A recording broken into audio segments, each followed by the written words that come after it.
Sir, my name is Professor Sethi. I am an engineer by profession and I am into a teaching profession. By God's grace, I am very strong in my maths.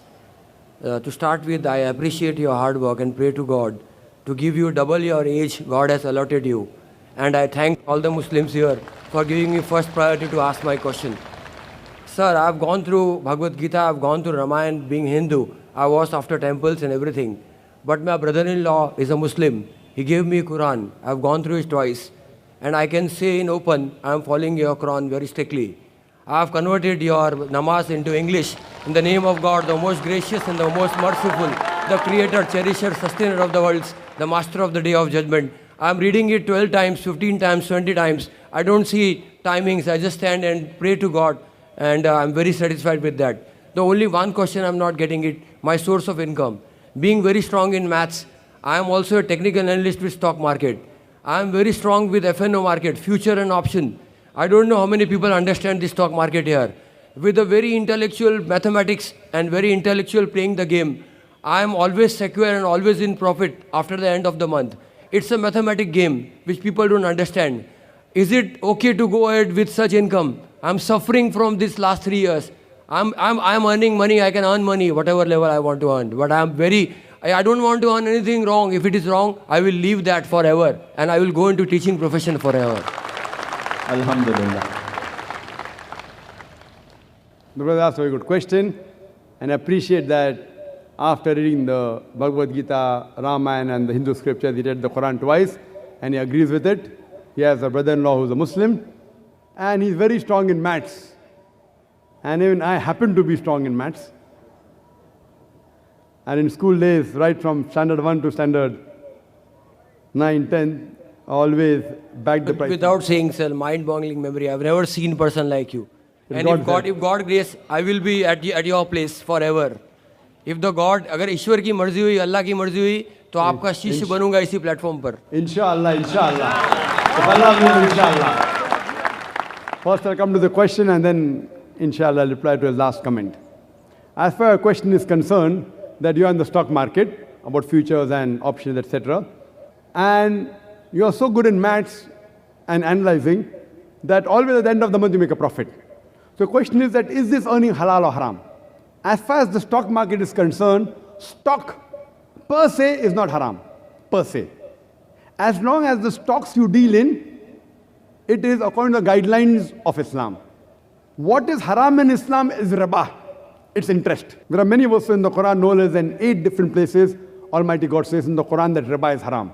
In Surah Imran chapter number 3 verse number 130, in Surah Nisa chapter 4 verse 161, in Surah Baqarah chapter 2 verse number 275 thrice, in Surah Baqarah chapter 2 verse 276, as well as in Surah Baqarah chapter 2 verse number 278, it says that give up your demands of riba, of interest, of usury. And those who do not give up the demands of riba and usury, verse number 279, Allah says, take notice of Allah from Allah and His Rasul, Allah and His Messenger. So dealing in interest is haram. But share market is somewhat following the principles of Islam of profit and loss sharing. Share per se, instead of taking a loan from the bank, we make partners. Because the banking system makes a rich person more rich, poor person more poor. It encourages things evil in society. Like in 80s, the banks fund gambling dens, alcohol bars. And Islamic system is different. Islamic banking is different. So, Islam encourages profit and loss sharing. In the stock market, what do you do? That you buy a share. So you become a partner in that company. Whether 1%, 10%, 0.1%, 0.01%. So being partner in profit and loss sharing is encouraged in Islam.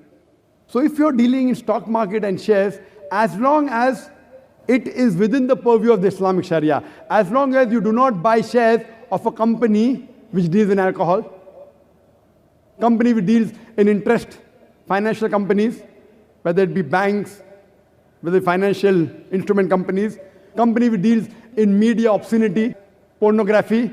So all the evils of society, if the company you invest in is not investing in the evil of society, alcoholism or drugs or pharmaceutical companies are allowed.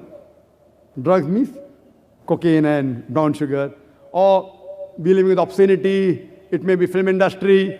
So if you buy shares of these companies, it's haram. Secondly, if you involved in speculation, that is gambling, you know. You being in the stock market, people buy now, after 2 minutes again they sell because of prior information or because of, you know. So gambling is prohibited in Islam. So if your stock market is good, you want to invest in it, you want to stay for good, be a partner, and even I'm involved in stock market. And so you're not replying to the right point I'm asking. It is futures and options. It is put and call. I'm coming to it. You can just pay 10 rupees and buy stocks for 100 rupees and you keep it for years and years together. I'm coming to it. Yes, sir. I like giving a holistic reply rather than... Okay. Thanks a lot, sir. Sorry for disturbing. Now coming to the futures option, that you buy part of the shares and you deal within, etc. Talking about futures, if you pay part and have it with you, I know you can sell, then you can have security on that, then there's another person with the derivatives, which can even, I know about this. I may not be an expert like you, but even this is. So dealing in futures, it's not permitted. It's not. Margin trading in certain things like real estate, you buy 10% of that, and then it increases because you have to make timely payment. If you buy a flat, suppose, the payment time is 2 years. You pay 10% now, 20% later, the rates go up, you sell, that's fine. But in shares, it doesn't work like that. In futures, it doesn't work like that. So because you don't possess it in your hands, you have paid part of the money, and then someone else backs you up, that if it goes down, then they hedge it. You know hedging? They hedge it. So all these things are not permitted in Islam.